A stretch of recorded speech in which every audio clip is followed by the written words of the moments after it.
Good morning everyone. Ako pala si Brother Stephen Cayabyab from the Missionaries of Our Lady of La Salette. Tayo ngayon ay nandito sa Intramuros!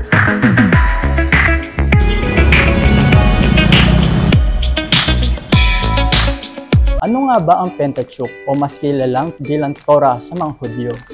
Ating alamin kung gaano ba sila kaalam pagdating sa Pentateuch. Tara, samahan niyo akong magtanong. Ano ang kahalagahan ng Pentateuch bilang mga unang libro na nakapaloob sa Lumang Tipan? A. Paghubog ng teolohiya, pag-unlad ng Judaismo at Kristyanismo.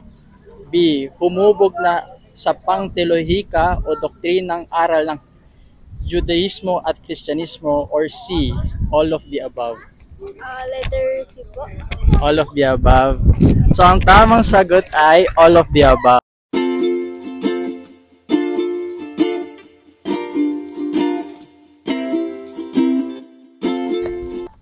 So, sino-sino ang mga karakter na matatagpuan sa mga libro ng Pentateuch? Una, A. Adam at Eve. B. Noah, Abraham at Isaac. Or C. Jacob, Joseph, Moses, or Aaron. Or D. All of the above. D po, all of the above. All of the above. So, ang tamang sagot ay all of the above.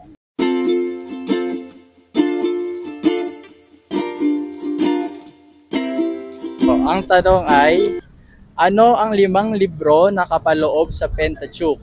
A. Book of Harry Potter. B. Gospel of John, Luke, and Matthew. Or C. Genesis, Exodo, Levitico, Bilang, at Deuteronomo.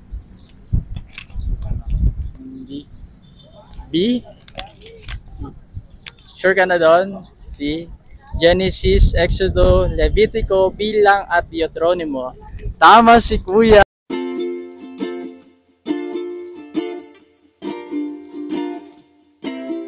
Mahalaga magbasa ng Pentateuch dahil nagbibigay ito ng mga halagang konteksto upang maintindihan ang buuan ng Biblia, lalong higit ang Bagong Tipan.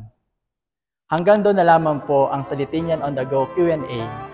Muli, ako nga po pala si Brother Stephen from the Missionaries of Our Lady of La Salette. Katulad ng sinabi ng Mahal na Birhen sa La Salette, ipamahagi ninyo ito sa lahat ng tao.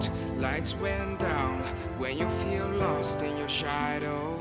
Don't feel alone, don't scream.